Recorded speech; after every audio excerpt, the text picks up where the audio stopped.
vamos conversar um pouquinho com o Mika sobre a Mongólia. Nós estamos fazendo agora uma viagem para lá, né, com uma turma, eu e mais alguns amigos. Dentro de um mês e pouco, estaremos viajando por lá. Mas vejo que o Mika esteve lá há quase 30 anos atrás, então uma realidade bem diferente. Claro que na época muito mais difícil para ele viajar lá do que para nós agora, né? Então a gente vai ter uma facilidade maior do que ele teve na época. Vamos trocar uma ideia com ele para ele contar um pouquinho como era a Mongólia 30 anos atrás. Mika, ha hecho un viaje, cuando te ha hecho tu viaje alrededor del mundo, empezó ahí por Rusia, Mongolia, ¿eh? ¿Cómo era Mongolia casi 30 años atrás? Wow, sí, no conozco Mongolia ahora, pero pienso que es bien diferente. Yo fui en el año 2000, entonces hace 26 años. Y en esa época existe una ley en Mongolia, pudiste manejar tu vehículo adentro de Mongolia, pero no pudiste entrar con tu vehículo a Mongolia.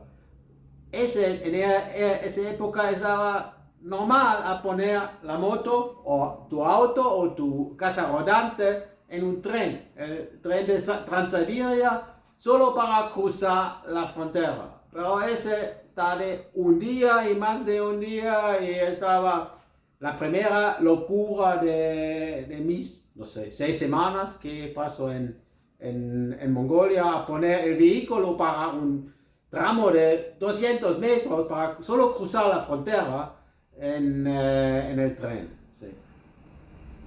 Y bueno, y en la época el camino era casi todo ripio. ¿Cómo eran los caminos de Mongolia? En esa época solo el camino de la frontera con Rusia hasta Ulaanbaatar, de Subator, que es el pueblo era un pueblo en esa época, en la frontera hasta Ulaanbaatar, estaba asfalto, pero casi el resto del país estaba ripio. Y sí, arena en el sur, en el desierto de Gobi. Sí. Bueno, y se quedó allá así por 6 semanas más o menos. Más o menos 6 semanas, sí, exactamente. ¿Y conseguiste hablar con las personas de allá, conocer un poquito de la cultura de los mongoles? ¿Cómo fue el viaje por allá con las personas? Sí. En esa época estaba muy difícil hablar en inglés con la gente. No habían tantos turistas y los mongolos no hablan casi nada de inglés, pero se entendían el ruso. Entonces en esa época yo tenía también en Rusia hablar ruso. Casi no había gente en Rusia tampoco que podía hablar el inglés, entonces yo hablo ruso. Y con los mongolos también podía hablar fluentemente en ruso y esa era la primera sorpresa para mí. Sí. Sí, esto te ayudó mucho allá y te salió bien para allá. Sí, con el ruso en esa época, la influencia de Rusia después de la caída de la Unión Soviética todavía existe y muchos de los productos habían de Rusia. Yo pienso ahora todo llegó de China. Sí. Qué bueno.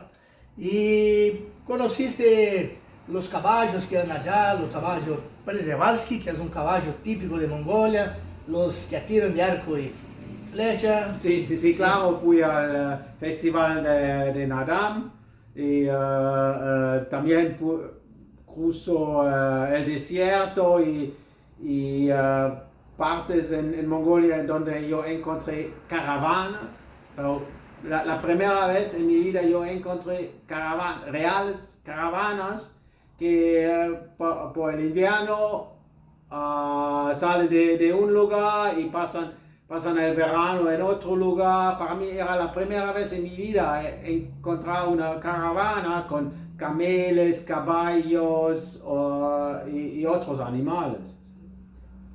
Então tá aí, ó, ele explicando um pouquinho pra gente que devido às condições climáticas lá da Mongólia, as pessoas costumam mudar, né? São cidades que se movem, são pequenas vilas que elas não são fixas.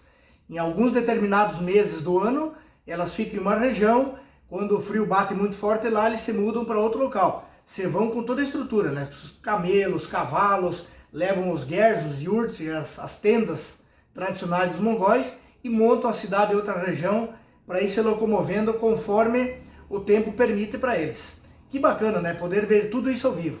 E conforme o Mika falou, foi a primeira vez na vida dele que ele viu uma cidade inteira se deslocando ao vivo e a cores, se mudando de lugar, uma caravana no deserto. Que legal, né? E nós vamos poder ver essa experiência aí. A gente também vai estar lá, talvez não vamos ver eles se mudando, mas vamos ver essas mesmas vilas, porque isso ainda existe na Mongólia. Ainda é tradicional por lá, o pessoal morar nos gers, né?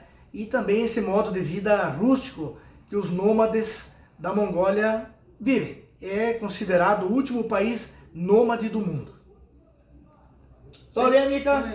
Disfrutan su viaje en Mongolia, es un país hermoso, pero es un poco difícil a manejar la moto, pero puedes fácilmente, con calma y sí, con las propias motos y con la ayuda de Inyo, sí puedes. Aí vamos nós, galera. Mongólia!